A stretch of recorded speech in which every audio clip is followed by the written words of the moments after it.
So today we're going to cover one chapter 9. So finally, we are on the topic which we promised we will cover. That is the process control. So this is a book page. My cover fell out, but so process control with a PID controller. So that's the main subject for this class. So today we're going to get the introduction, and also I will have a demo of a PID controller. So let's go right into it.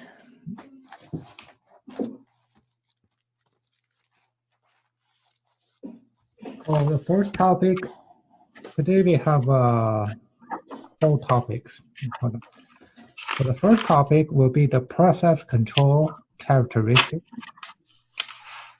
And when we study process control, it's a continuous control can be expressed in a mathematical equation. So if you look at it, 439. So this is a general mathematical equation for process control right here. So if you got the process, that will be the whatever process you want to control. It will be a function of multiple components, multiple inputs. For example, if it's a room temperature, what is the room temperature? How many factors decide room temperature? I would say the furnace. That's one important factor of room temperature, furnace. The second factor may be the temperature. For example, today it's 20 degrees outside, so the room temperature will be affected by that outside temperature. Also, there are many other factors. For example, if you open the window, open the door, or if you have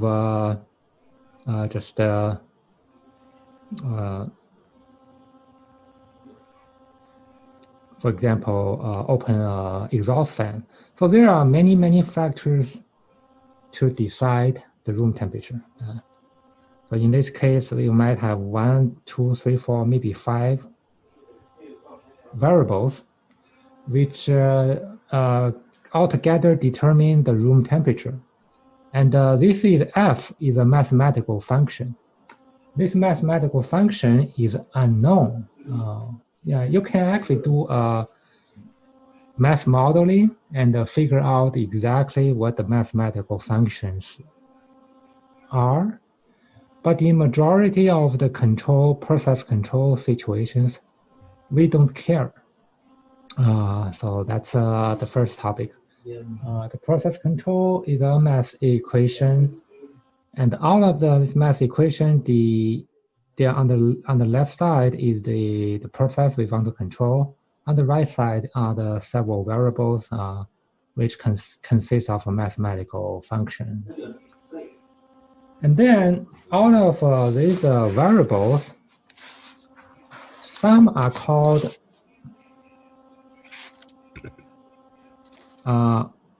controlled variables. For example, the furnace.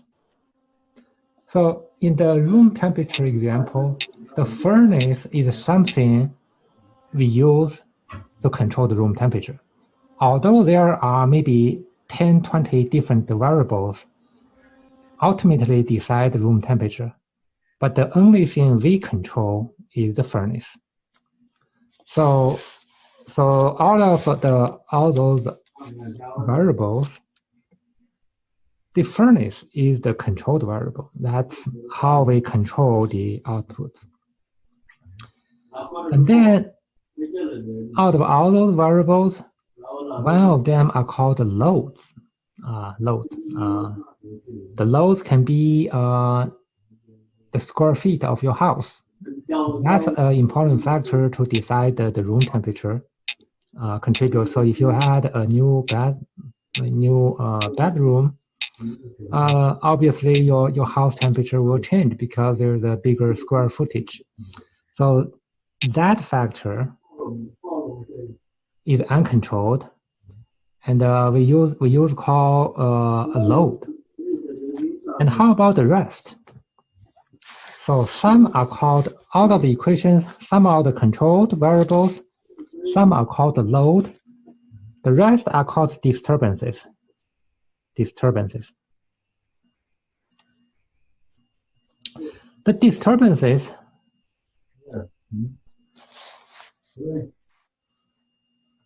are the rest. For example, the temperature change outside, that's a disturbances.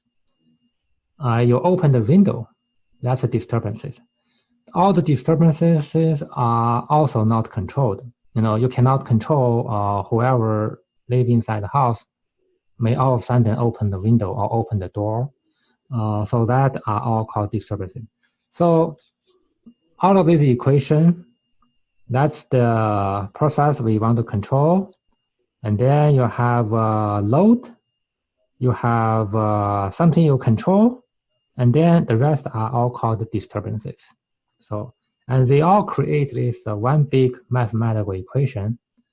Unfortunately, we don't care what exactly the equations are. All we care is using a PID controller to control something, so the process will be under control. So this equation, it can be whatever equation.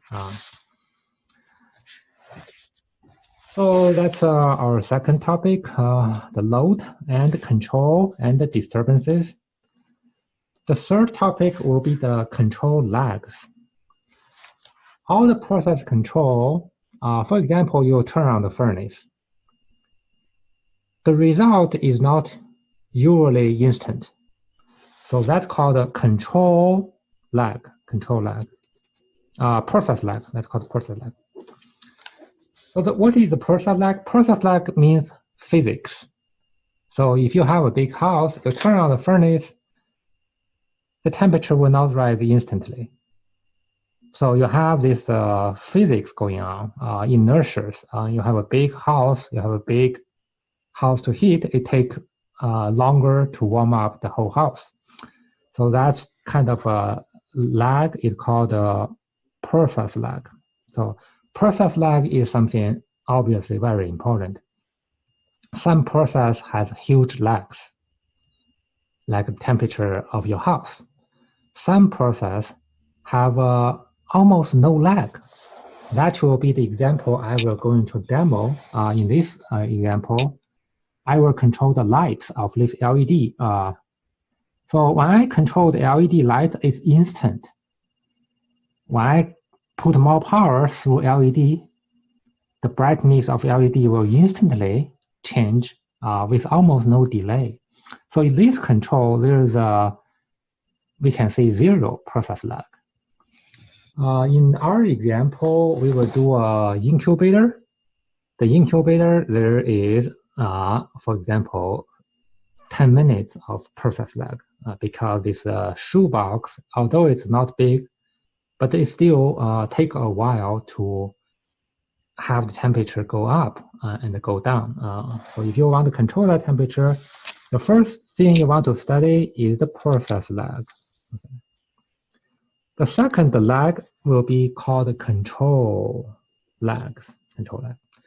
The control lag is the lag created by the controller.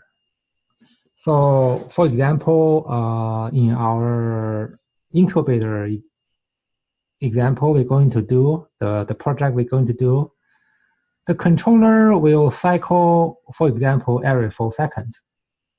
So the temperature, so the controller, it takes 4 seconds for the controller to put a response. So that's kind of the control lag. In that case, the 4 seconds is actually, we don't care because the process lag is 10 minutes, for example. So compare with the process lag, the controller 4 seconds delay, almost zero effect for the. So the control lag and process lag is all relative. In this case, the demo I was going to do, the process lag is 0. How about the control lag? The control lag, I will do maybe every second cycle. The controller will do a cycle every second. So control lag is about 10. So in this process, there's no process lag, but the control lag are significant. There is a second of delay for the controller. This is my controller. I write a program, do a PID control. So this is the opposite example of our incubator where the control lag are more significant. The process lag instead is almost non-exist. The third type of lag is called dead time.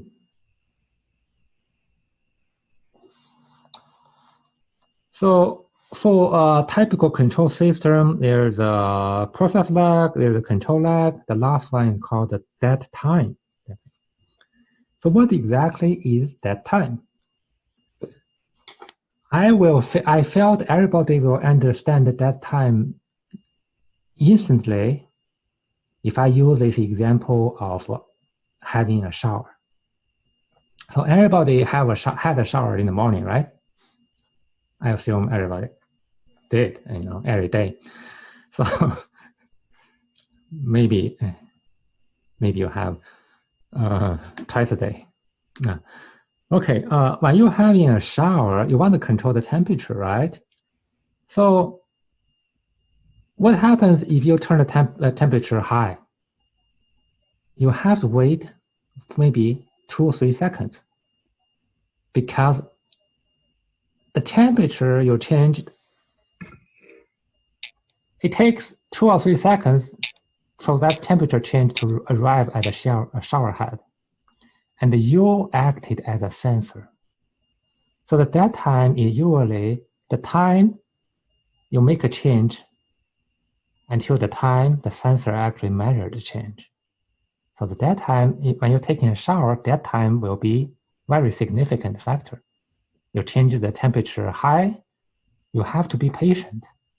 So you as a kid, I still remember when I was very small, I go to the shower, I was so frustrated because I turned the shower, it's too cold, I turned hot, and then it's too hot, I turn cold, and too cold. So because I do not understand that time, I'm not patient enough. But when I growing up, now I'm perfect understanding of that time because when you change the temperature, you have to wait for the sensor to actually measure the change. If you are impatient, you change the temperature high, but that high temperature not arriving, and you just keep turning high, then you burn yourself. And then you say, the sensor says, your body base says too hot, you will turn cold. And then it became too cold. So understanding that time is also an important part of a process control system. So altogether, we have 3 different lags: control, process lag, and dead time. Dead time can be eliminated or reduced if your sensor is positioned in a better location. In the shower example, that means your mixing part is right at the shower head instead of way down in the middle. So if you're mixing the cold water and the hot water right at the shower head, so that's almost instant. So that's reduced the time. But most shower system, the hot water and cold water is not mixed right at the shower head. So it's mixed somewhere down below. And then it takes a while for that temperature change to be came out of the shower head. So that's the dead time. And the last topic will be some of the process are called self-controlled or self-regulated process. There are many self-regulated. If you look at the world, it's a wonderful world. The temperature, for example, the temperature of Earth is self-regulated. There is no big controller, right? Maybe somebody say God makes the controller, but for us, the temperature on Earth is basically perfect self-regulated. So right now we are in winter, and then we have spring, then we have summer, then we have fall, and it will be self-regulated throughout the year for millions and millions of years. Of course, this self-regulation, people, there are some, there are limits. So does our temperature. If a human change too much around Earth, for example, today people think we are getting warmer. People are thinking maybe this self-regulated perfect temperature will run away, lose control, or lose self-regulation. So in the nature, there are many processes which is self-controlled or self-regulated. There are others are not self-regulated. So this will be the last topic. The second, this is we finish our first subject. The second subject are the parameters of all the control systems. When we were trying to study a control system, we want to understand that all the parameters. So that means this picture. So when we look at this figure 2, we see we have R, we have B, we have E's, and we have P's. So P is called the output of controller. P is output. E is the errors. So the errors are defined as R subtract B. B is measured. R is came from the operator called a set point. So this will be set point. In the case of room temperature, this will be 72 degrees or 78 degrees, whatever degree you want to set. This will be measured. This will be the differences. And the differences will go to the controller. The controller will provide an output. So if your room temperature is too hot or too cold, the controller will correct that problem. When the controller is perfectly under control, E will equal to 0. So let's remember that. The whole, the design goal is E equal to 0. So as a process control engineer or technician, when we design a control system, ultimately our goal is E equal to 0. And sometimes we want E go to 0 as fast as possible. So that will create a challenge. So how to get E equal to 0 as quickly as possible. So the first thing we're going to study is the errors. That's the first parameter we're going to study. Error equal to R subtract P. And the ultimate goal for control will be E equal to 0. And when we talk about the control parameters, for example, 70 degree, error equal to whatever degree, sometimes a lot of time we do not use absolute values. We want to use relative values. So 10% or 50% or 100%. So that will be the percentage of errors. So that's another definition. Instead of say error is 5 degree. So sometimes the control engineer do not like you say error is 5 degree. They prefer the error is 10%. So error is 20%, or error is negative 10%, negative 5%. So they want to translate the errors into percentages of errors. So that's the equation to translate error into percentage of errors. Let's do an example. So if a control system has the range of 300 to 440 K, the temperature, Kelvin, Kelvin is another unit to measure temperature, and the set point is at 384 K. Find the error in percentages if the temperature is 379. Okay, that's the equation. The temperature is 379. The set point is 384. The maximum and the minimum temperature of this control system is 440 and 300. So the percentage error, use that equation, will be 3.6%.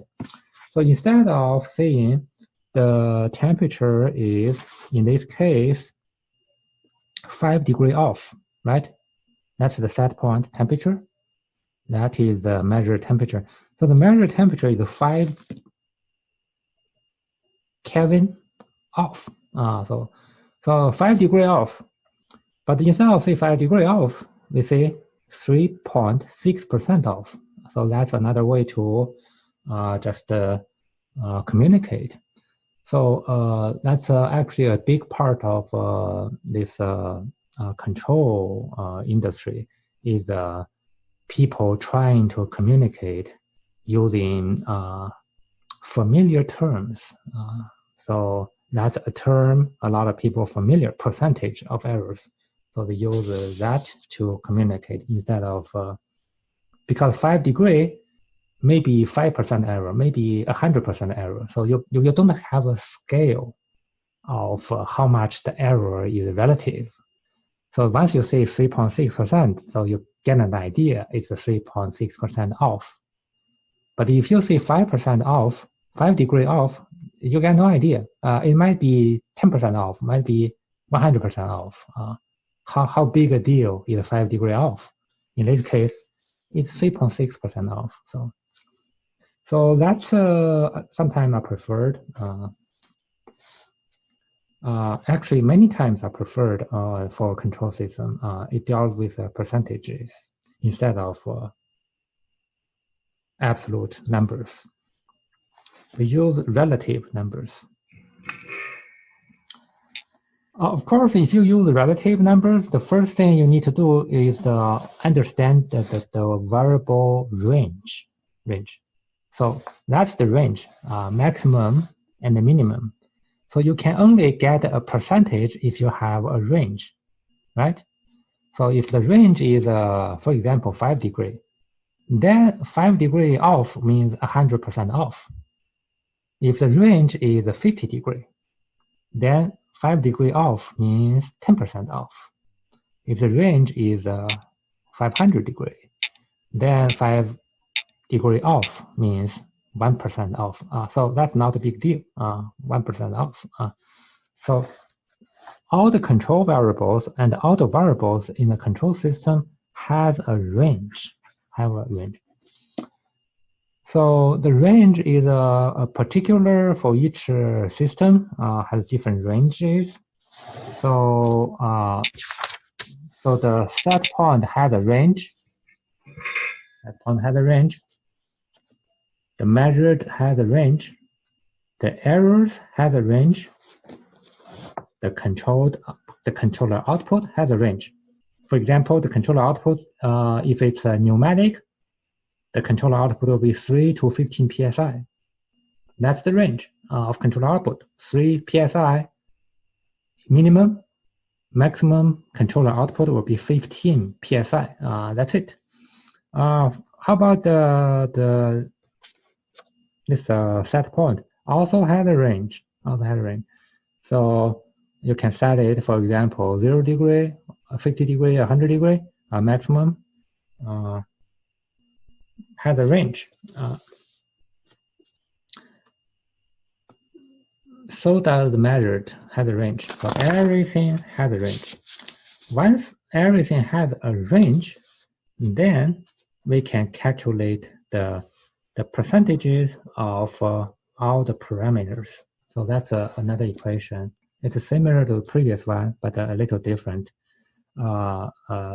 Subtle differences because we use the minimum right here. When we calculate errors, we use a B, that is measured. Let's measure the maximum, measure the minimum. So we use R subtract B, that's error. That's the definition for error. But in this equation, there's no error at the top. We just use the parameter number, subtract the minimum, divided by the maximum, subtract minimum. So that will translate the R's into percentages, B's into percentages, E into percentages, and P into percentages. So for a controller, instead of control or measuring or calculating using absolute numbers, with this equation, we can convert everything to relative terms and use that relative term to study the controller. That's another topic. The author has the control lag and dead time in this section, but I already covered it. I put it all together in the previous section, so I felt it's much better to put it all together. The next topic will be the cycling. That means if your controller are not initialized correctly, potentially we can create a controller output which will cycling forever. That is obviously not a good situation.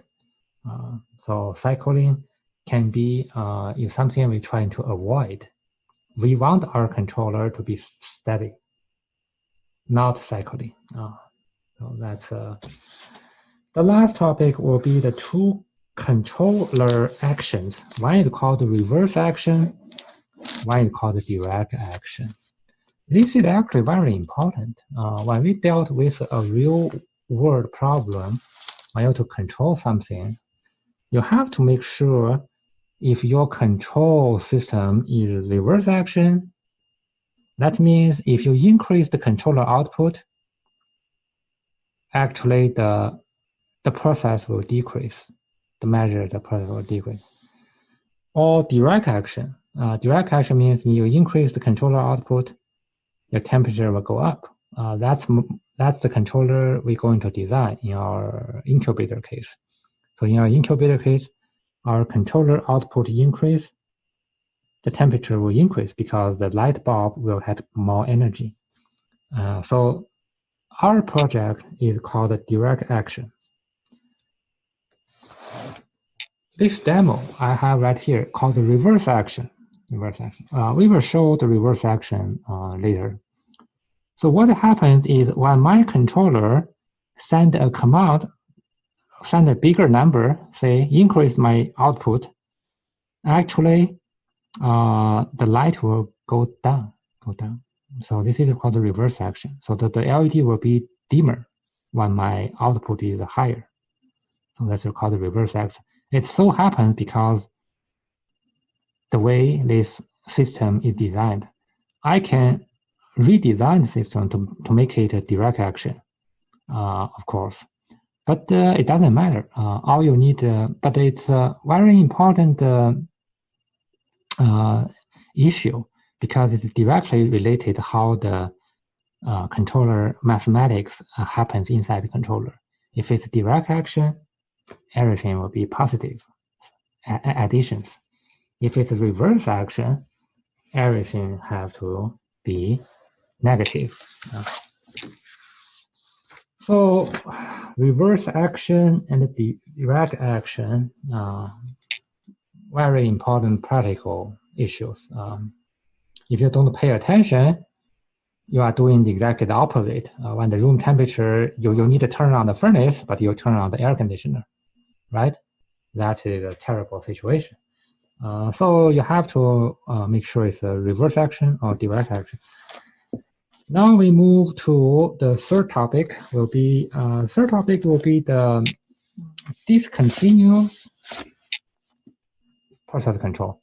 So even for the process control, there's a continuous process control, and there is on-off process control. So discontinuous, we also sometimes we call it on-off process control.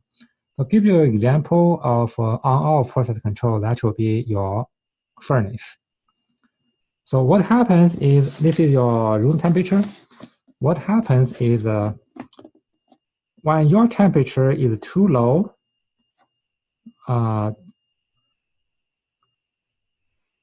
when your temperature is too low, it will turn on the furnace. So the furnace will be on, off. Furnace will be on, off. So if you set it to 72 degrees,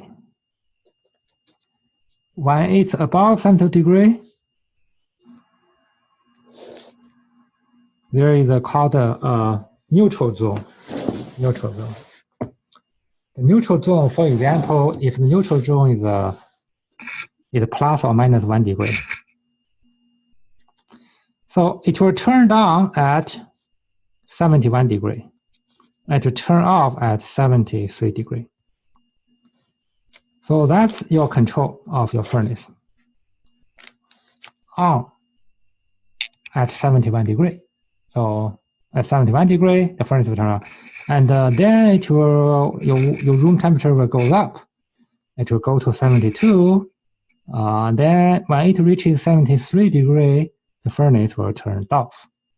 So this is a typical on-off control for your room temperature. The room temperature is your process, and you control this process by an on-off controller. So that's the on-off controller. So if the error is smaller than 1, 0, you'll turn it off. If error is larger than 0, you turn it on, turn it on, turn it off. But this controller is no good. That means you turn on at 72, turn off at 72. Turn on if it's smaller than 72. Turn off if it's larger than 72. That obviously is terrible. What happens is your furnace will keep cycling on and off, called rapid cycling. That will basically kill your furnace very quickly. So usually we will have a neutral zone. That's plus or minus 1 degree will be the neutral zone.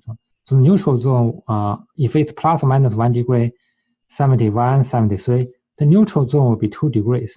So this 2 degree is the buffer, is the neutral zone.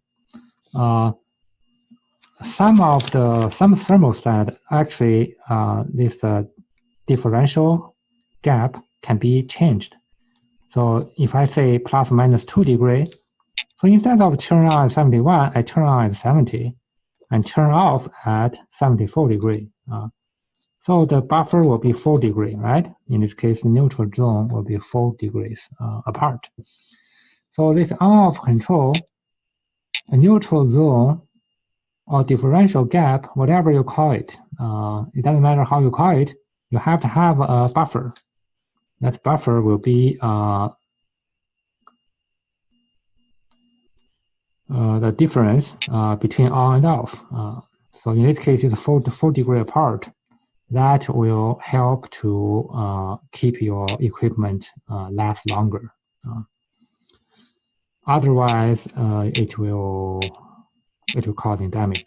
Of course, with a large buffer, you lose comfort, you lose control. In this case, it's 4 degree off, so your room temperature will go up and down 4 degrees.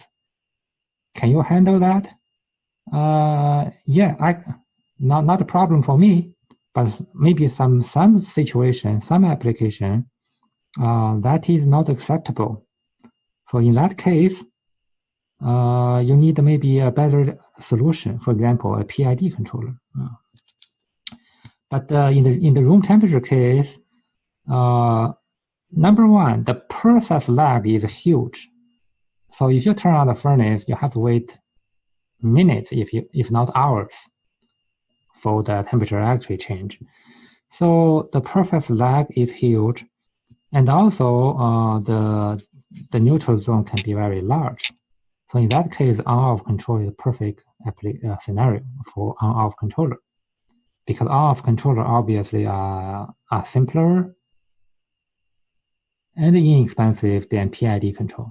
So if a process can be controlled by an on-off controller, do not use a PID controller, because you are keep it simple. In real world application, in real world scenario, always keep it simple. Do not make it unnecessarily complicated. So that's a discontinuous controller called on-off controls. They also call it two-position control because there is an alternative called the multi-position mode. Same thing goes with your furnace. The newer furnace called a two-stage, right? I never have a two-stage furnace, but some of you may have a two-stage furnace. The two-stage furnace is just like that. The furnace will turn 100% on, or 50% on, or completely turn off. So that's called a two-stage, because the furnace burns at two different stages. So at stage 1, it's only half burn, half 50% on. And if the outside temperature get colder, like today, your furnace will be 100% on. But this weekend, it will be warming up again. So during the weekend, your furnace only turn on 50%. The idea is potentially you may save energy, or it's more comfortable because you're not creating this huge increase of temperature or decrease of temperature. So two-stage, that's another controller. It's not on-off control, but it's similar to on-off control, but it just added another stage.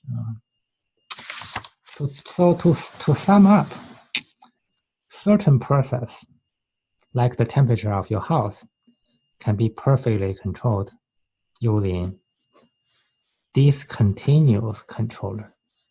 What we mean discontinuous? We mean two position or three position. I don't think three position is necessary. It's I don't know. It's just a sales. Somebody want to sell you more expensive equipment, and also make it difficult to. If it's more complicated, it will more likely to have a potential error, a potential problem. Why I think two-position or two-stage furnace is not necessary? The reason is the process lag is really, really long in this application. The process lag can be half an hour. So even though you turn on your furnace 100%,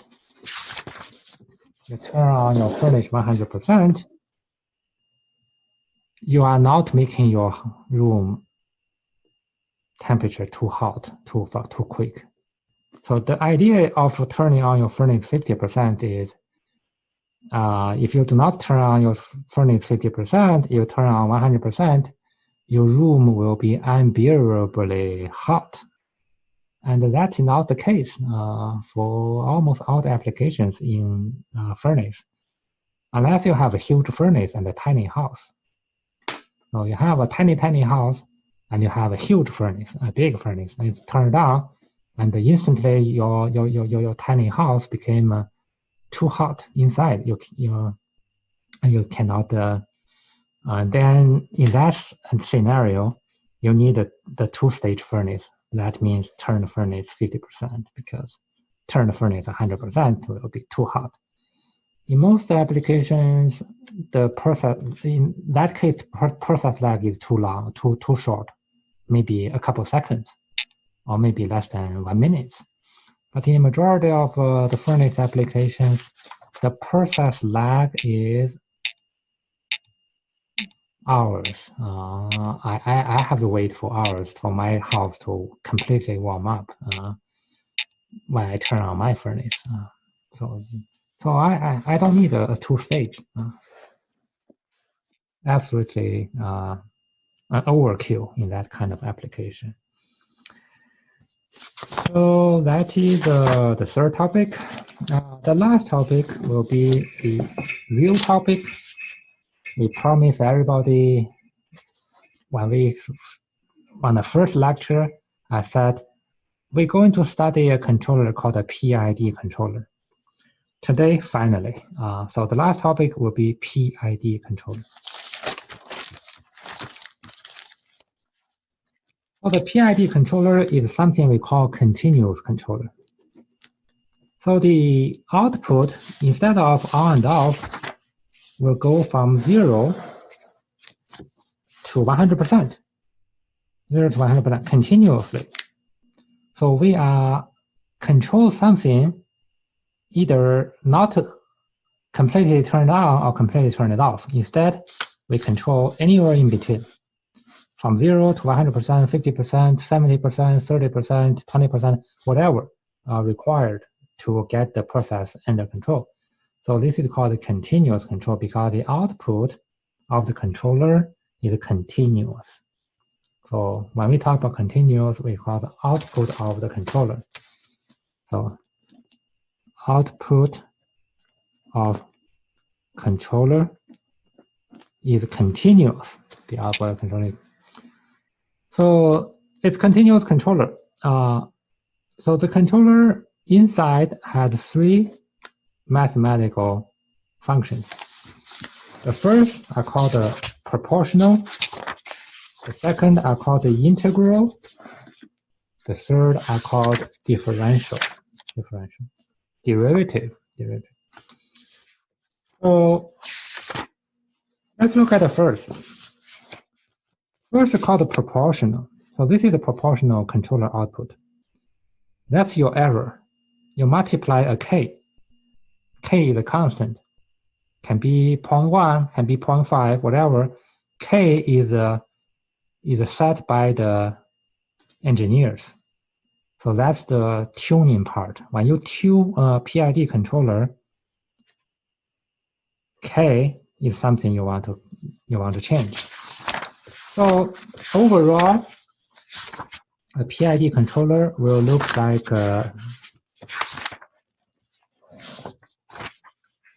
this. So this is the complete picture of a PID controller. The first part is called proportional. Why is proportional? Because the controller output is directly proportional to the errors. So this is the error. You multiply a constant, that's called a gain, proportional gain, and you get your output. So this is a proportional control.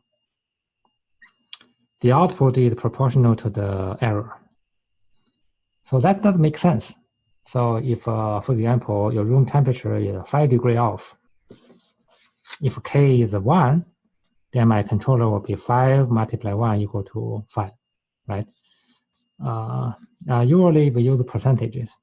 So if the error is, for example, 3.6%, and my Kp is 1, and 3.6% multiplied 1 equal to, so my controller output is 3.6%. If the K is 0.5 and error is 3.6%, you multiply them together, the output will be 1.9%. So this is the proportional control. Proportional control is instant feedback. So you got an error, and then that error is directly used to determine the controller output. So instant feedback. So error, change the output. Error, change the output. So that's the proportional. The second part of the control is called the integral. If you look at that equation, that mathematical equation, that is integration. And as the control engineer, you have to decide the KPs, that's called the proportional gain. And then you have to decide the KIs, that's called the integral gain. So to tune a PID controller, that's the part you tune. KI, KP, and then also you have a KD. So this is the integral portion of the controller output. Instead of controller output directly, we actually do integration of all the errors. So errors are integrated. And this integrated results will go to the controller output. So that's the PI. The last part is the D, differentiate. We differentiate the errors, and that differentiation is used as part of the controller output. So that is how a PID controller gets its name, PID controller. What is the last part? Last part is the initial setting. Initial setting may or may not be important. So, for example, your furnace is 50%, initially set at 50% on.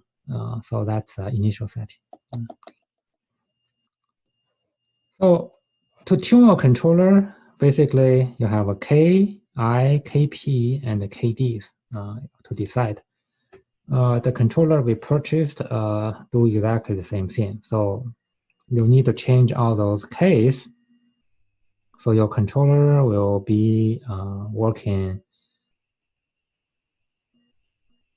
in harmony with the rest of the system, and your process will be stable. So that's the PID controller.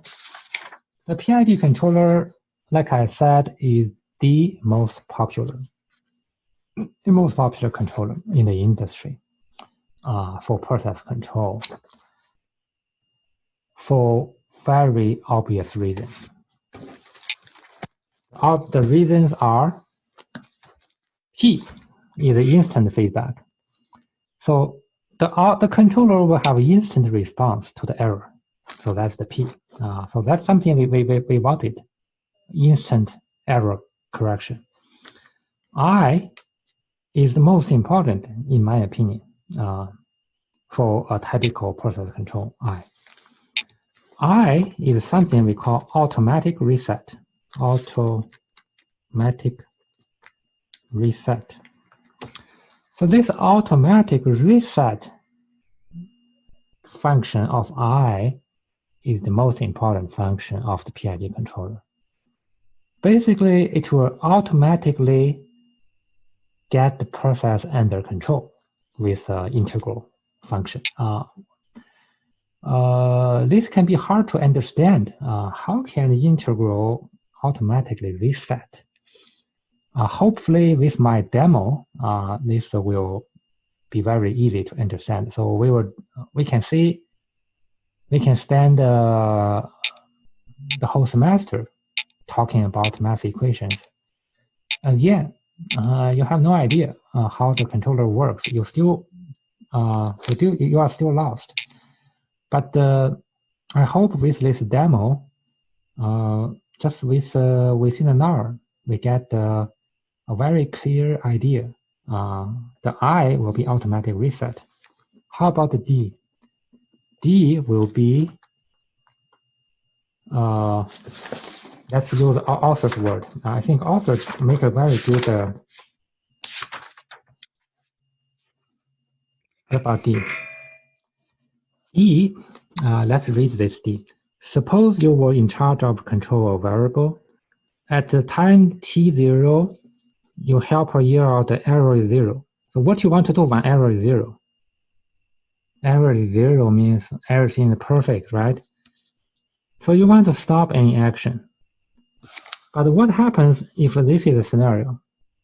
Error is reaching 0, like this way. And that means if you do nothing, the error will not be 0, will be positive. You know, you only get error reach 0 for that one instant of time. And the next second, next minute, the error will not be 0. So in this case, when the controller sees something like this is called the speed. That's a positive speed. You have positive speed, negative speed. So when the speed is positive, speed is negative. When speed is positive, it means you need a brake. When speed is negative, you need a boost. So the brake and the boost action is provided by the derivative mode. Because the speed is positive, we brake it. Speed is negative, we will boost it. Another example is, for example, when you I went to lake this summer a couple of times. When I'm in lake, when I'm driving a boat, for example, when I'm reaching a dot, how can you reach the dot as quick as possible? Anybody drive a boat got this idea. When you are far away from the dot, you accelerate, right? But if you accelerate too hard when you're reaching dot, you will have an accident. So before you reach the dot, you have to brake. So an alternative is actually you just drive slowly. That's a safe way. But it takes too long to reach the dock. So if you want to reach the dock faster, the only thing you do is you accelerate right here. Accelerate. And when you're reaching the dock, you will brake. So by accelerate and brake, so your boat will reach there safely. Same thing for the controller. If you want so the derivative mode basically is the increased performance, increased speed. If you want the speed, and you do not want to overcorrect, that means overcorrection. You will introduce derivative mode to help boost the controller when needed and provide a brake action. So you could increase the speed, but you do not overcorrect your process. So all that is a theory. Generally, the PID controller are used in called composite. So that means we can have a PI controller. That is actually the most common PI controller. Alternatively, we can have a PD controller, proportional derivative controller. That means no integral portion. Or you have all three PID control. So that is the theory. Now I have a demo. The demo is a PID controller I built a couple years ago. There are many PID controller demos. For example, in our lab, we have a small PID demo costing almost $100,000. So very expensive PID controller demo. Expensive. The quality is good, but it doesn't mean it's a good teaching tool. Still, because the way they designed, you don't get to understand the inner working of the controller. Maybe you can, but I use that controller, but I find it hard still to understand the PID concept. And I visited many museums. One museum has a lot of museums have a PID controller demos because PID controller is so popular. So they have a PID controller demo in those museums. And again, when you are in museum, you're trying to have fun, right? You don't want to, so in that way, in the museum, not a good place to learn PID controller, because you are trying to having fun, and this PID demo is just not fun. So you ended up not paying much attention on the PID. So this is a PID controller demo I built a couple years ago with $0 basically, because every part is already, I already have it. What it does is it will control the LED lights. This is the sensor. So that's the sensor. This will be the sensor, a light sensor, and that is the light source. By measuring how bright the LEDs are, then I control the brightness of LED. How do I control it? This is my computer. I will write a program to control it. This will be the amplifier. This amplifier will provide just enough power to the LED to control the brightness of LED. So this is my amplifier, transistor, and control the brightness of LED. And that brightness LED will be measured. So my computer will check if it's too bright or too dark. So that will be the closed loop control, sensor, controller, and then the lights. It's a complete loop. And there's no controller, there's no process delay, like I said. Process delay is 0. The controller delay, the way I wrote this program is about 1 second. So it takes about a second to, so if it's too bright, it takes a controller 1 second to respond. About half second, maybe not 1 second, about half second. If it's too bright, the controller will take action every half second to reduce the intensity of this LED. If it's too dark, again, it takes a half second to increase the intensity of the LED.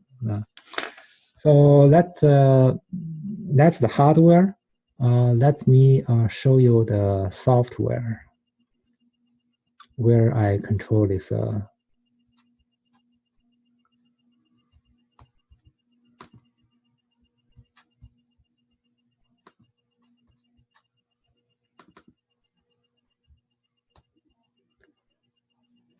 So let me share this.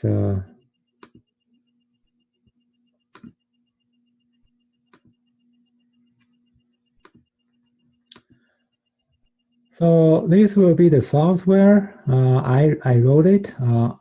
Actually, I didn't wrote completely by myself. I modified based on existing code. I actually spent quite a bit of time to modify this code so everything worked perfectly. Because when I first built this, the software had a couple of problems. Gradually, I get rid of all the bugs. So right now, this code is running perfectly, just like what I wanted to be run. So let me explain my software a little bit. So this will be the main program. This will be the main program. The main program will do a couple of things. So it will first set the LED light. So these 2 lines of instruction will set the LED to the right brightness. And then it will measure the LED, how bright. And then it will calculate the PID. So this part will calculate the PID. Proportional, integral, and derivative, and then combine them together. And then the result will be, the total will be used to change the LED light. So the result of the controller is total. The total is used to control the LED light. So I will calculate PID. The result will be used to control the intensity of LED. So that's the controller, how it does. And of this controller, I have to do quite a bit of tuning also. If you look at my code, the proportional gain is a quarter right here. I divided by 4. That means the proportional Ki, if you remember, PID controller, the tuning will be all the gains, all the Ks. So this will be the Kp, the proportional gain. The second gain is right here. That's the Ki, the integral gain, is 1 over 32. So that's a small gain for the integral. And the derivative gain, I just changed it right before the class, 1 divided by 8. So that's the Kd. So Kp equal to a quarter, Ki equal to 1 over 32, and Kd equal to 1/8. So that's about the controller, the software. There are quite a bit of details of the software. I'll just skip. So I will turn my power on. So my computer now has power. And then what I'm going to do is download the program. I already downloaded my program. So the program is already downloaded. So let me download it again.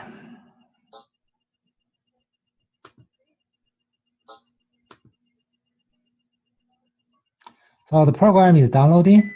So that means complete download. And now you look at my controller. Let me stop it a little bit. So my set point is 300. Measured is only 200. So obviously it's off. The error is negative 71. That's the error. 300 subtract this number. And that is the initial control. I set it 64. That means my amplifier is half open. So this number is the initial number for my amplifier. So my amplifier initially is 50% open. And then the PID will change the amplifier. In this case, the proportional is -10, integral is -2, derivative will be -8. So all those combined, the final result, all those negative combined will subtract from 64. The result is 60.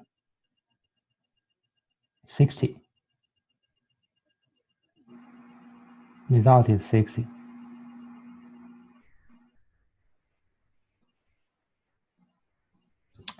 So actually, the derivative I subtracted. So the result, -10 subtract 2 plus 8. So whatever number here is plus. So let's look at the second scenario. Now the error is getting closer. Error is 67. And my initial is still 64.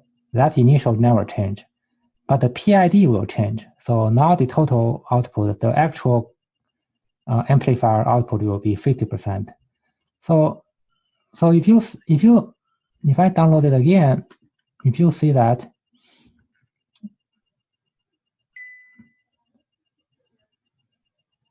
oh, I have to unpause it. So if I download it again, if you see my measured will go up all the way to 300. You see? Now it's 300, 399. So when that happens, let me stop it.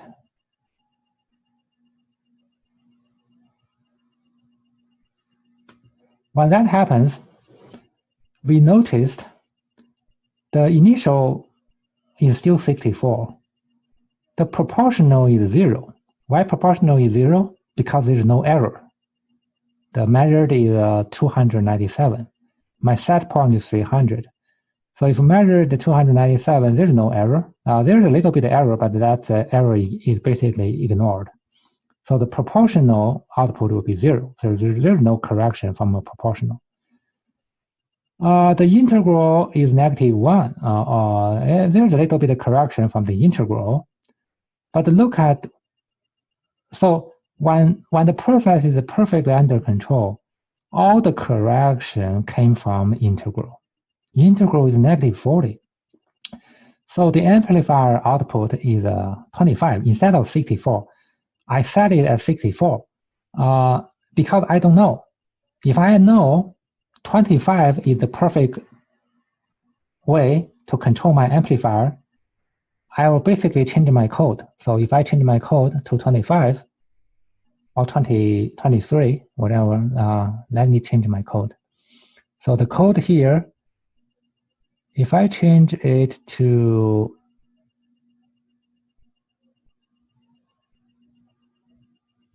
right here, if I change it to 22, and I download it again, that means perfect control from the start, right? Because you see,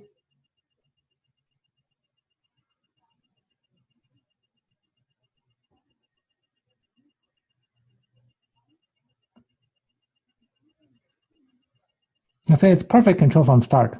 There's the derivative, the integral, everything is very tiny, very small. So I stop it. So the output is, the measured is 296. So the proportional is -1, the integral is 1, the derivative is 0, and the total will combined will be 22. It's just what I initialized at 22. So the bias way is the initial setting for my amplifier to control the LED light. So if I know, if with a lot of experience, the control engineer says, okay, if I just set it to 22, the lighting will be 300. So the PID controller do not have to work as hard. But in real world, I don't know 22 is the magic number. So if I don't know the 22 is the magic number, I need to set my controller at 22. So I may just set it, for example, to 50. So whatever number, actually that number is not important. Previously I set it 64. Now I change it to 50. It doesn't matter. So I change it to 50. I download it again. So let's look at what happens if I change it to 50.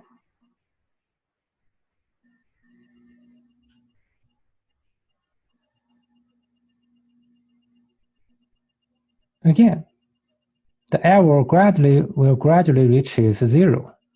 The error gradually reaches 0.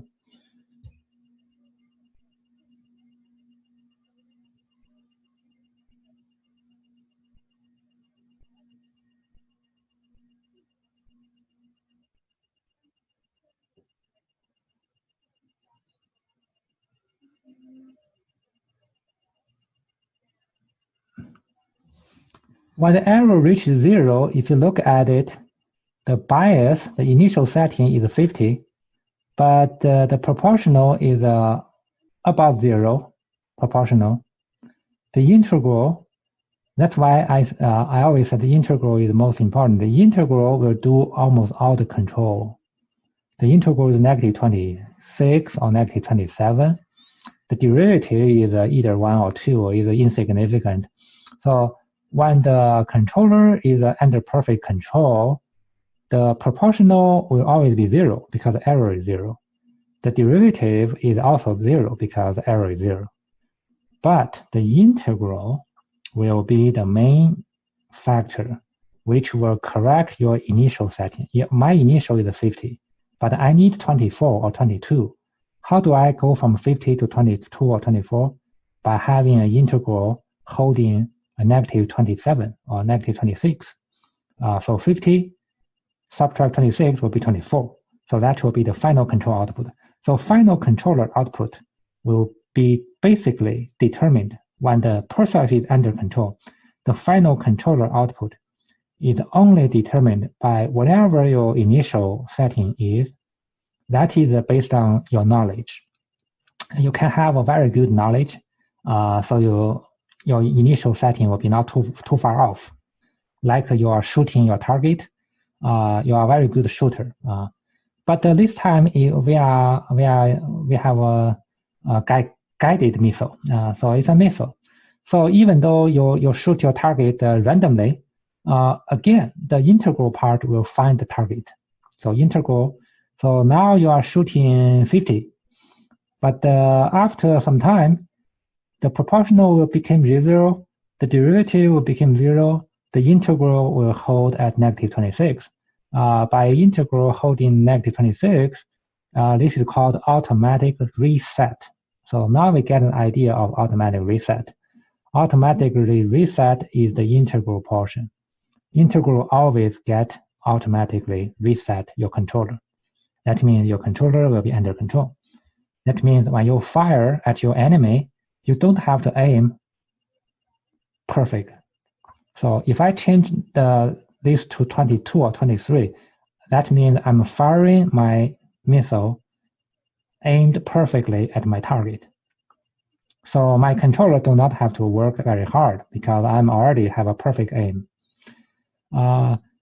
Now I have very bad aiming. My enemy. My target is in front. I actually shoot opposite direction, 50.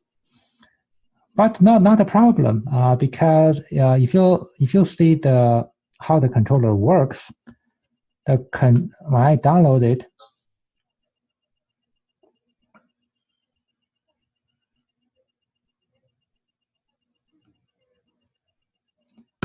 see, I'm shooting at 50, but if you notice the integral is getting closer and closer to that negative 26, that magic number. That is called automatic reset. So the proportional will always be something related to the errors, but the integral will be automatic reset. So let's look at the automatic reset working again. I will download it again. So let's look at concentrate on the integral portion. Integral, -8, -10, -14, -18, -19, -20, -23, -24, -26. Now perfect. Now it's holding -26. Or 27. It goes up and down a little bit, but it will not go too far away from that. So 27, 26, 28.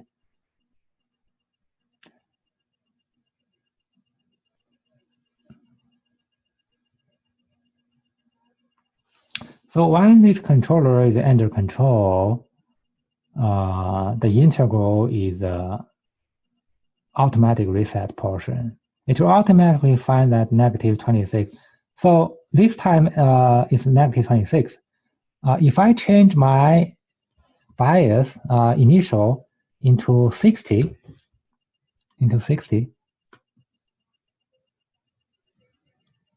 now let's look at the integral again. So I'm aiming at 60, not 50. Now I'm aiming 60.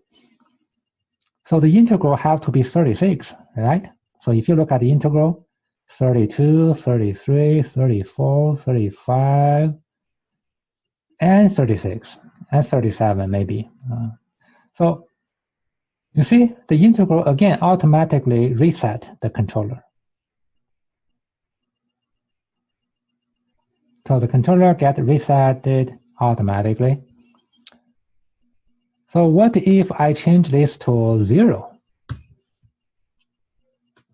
I'm aiming at 0.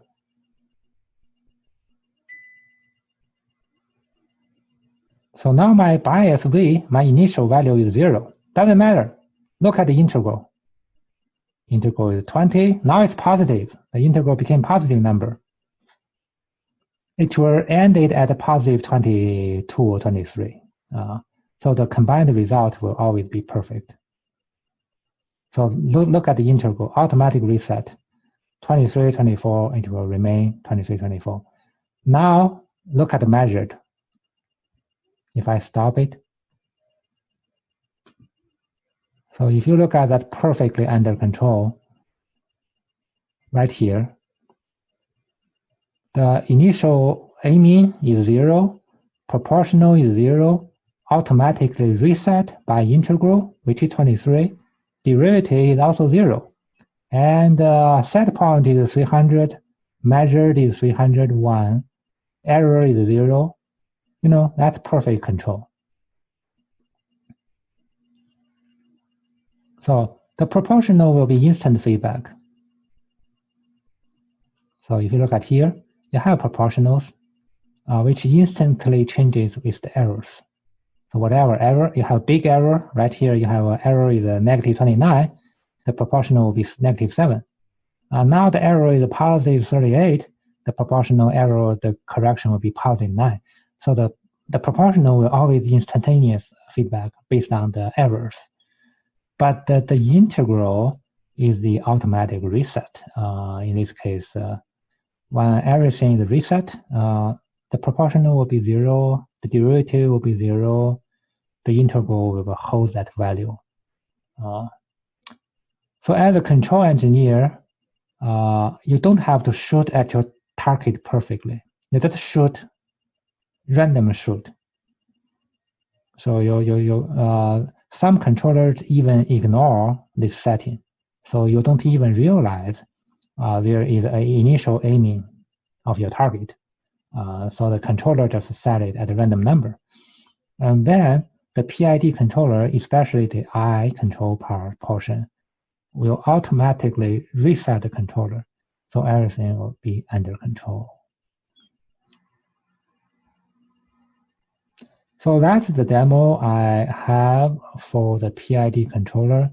Because I designed the controller myself, I have the array functions, the PID functions, listed separately. Because most other controllers, they just give you a total right here, including the controller we just purchased.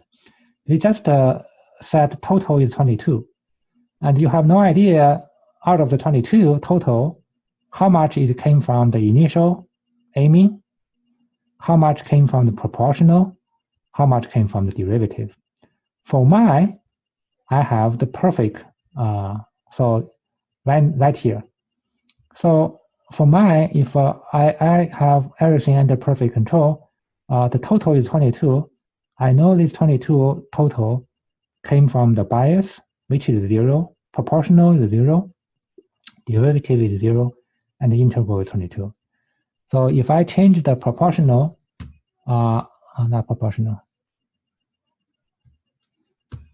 if I change the bias to 22, that means I aim my controller perfectly.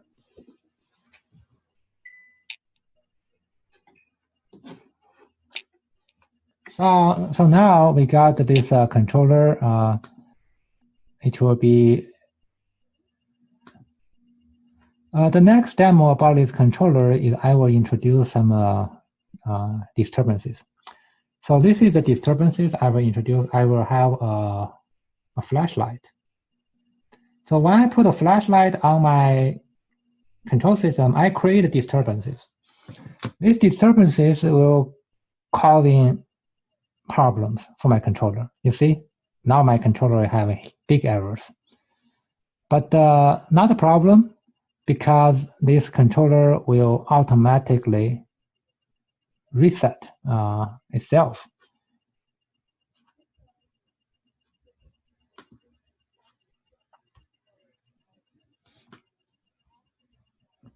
Well, in this case, actually, the disturbances will completely throw my controller off. Now you see, my controller is completely off and cannot get back to normal. So that's a problem of my controller. So I need to tune my controller. So with that kind of disturbances, my controller can still go back to normal, right? So that's something I need to tune. The tuning of the controller basically is the 3 case. So I will change the case. For example, the proportional, I will change to 8. The derivative, I will change it to 16. 16. So when I change my controller, so I tuned my controller. So after my controller is tuned, this is the new controller. So after I tune my controller, so now I got the disturbances. Again, same disturbances.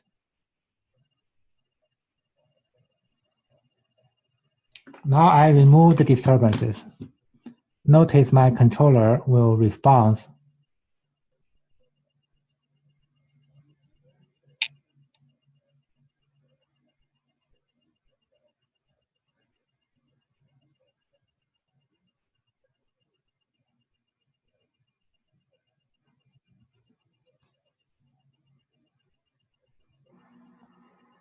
So in this case, again, it's a loose control. So looks like it's still not tuned perfectly. Anyway, that disturbance is too big. This distortion completely threw my controller off. In this case, my controller is already have the maximum output, and but still too much errors. Too much error. So maybe I change the bias. Let me change the bias a little bit.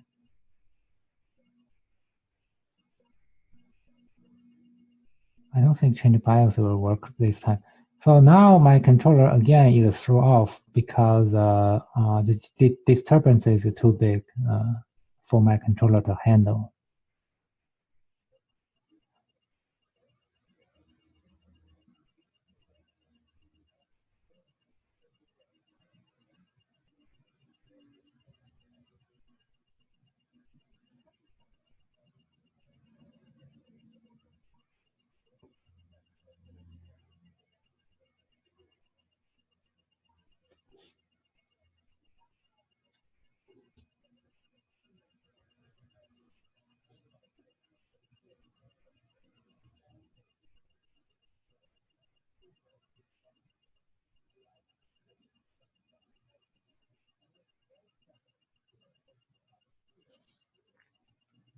(22 plus P).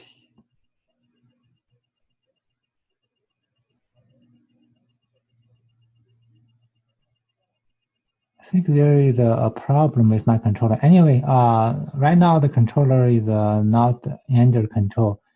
The math doesn't add up. 22 subtracts this, subtract this. Oh, it's a negative number. Okay. Yeah, that's the problem with this. So I found a new bug. When my total is a negative number, it causing problems. So my total cannot be a negative number. So right now my total is negative number. If you add all three together, it's a negative number. When it's a negative number, my math is off. So now because my math is off, this controller is completely lost. So that's a new bug I didn't realize only till today. So I will correct this bug. So that's another thing. When you are designing a controller, chances are your own code has multiple bugs. And that bug can only be removed by experiment, by working on your controller. So that's a new bug I will fix. I will show you guys Wednesday fixed. What happens when this bug is fixed? All right, that is my demo. Hopefully that drives the theory, make theory more easy to understand by actual example. All right, let's see. So any questions? We only have 2 left. I guess everybody left. If they don't have question, I will turn off my recording and. This was a good demo. Yeah, it is a good demo, but you have, yeah, I agree, it's a good demo, but you have to spend some time, watch it repeatedly, maybe, watch it. Thank you. I will. I actually spent some time work on this demo because I felt the PID controller is so theoretic. nobody understands what really happens until you have a very good demo. This is the demo I built is one of those efforts to make this PID controller easier to understand. I hope it helps, but obviously this demo is not perfect. It still has bugs. Oh, that's fine. Hopefully, when we meet on Wednesday, I fix the bug. And I did a little bit of tuning right before the class. Last night, it was doing perfectly. I have these disturbances and then remove disturbances. The controller will automatically reset again because the result is not negative. Oh, maybe I will just change a little bit. We'll change. I will change it to 60 something. Okay. Let me just fix the bug right now. I changed it to 64. If I change it to 64, the controller output will never be negative. Then I can have disturbances and not create a negative output. So now I hope the demo is correct. So it's under control for 300. So it's getting there when the integral getting there. Now it's 300, right? Now I introduce disturbances, throw my controller off, and I remove the disturbances, and the controller will back to normal. Now it works. So disturbances. So when disturbances is here, you see the measure is 40. It's way off. Error is 200. You see, huge errors. But as soon as I remove the disturbances, everything goes back to normal very quickly.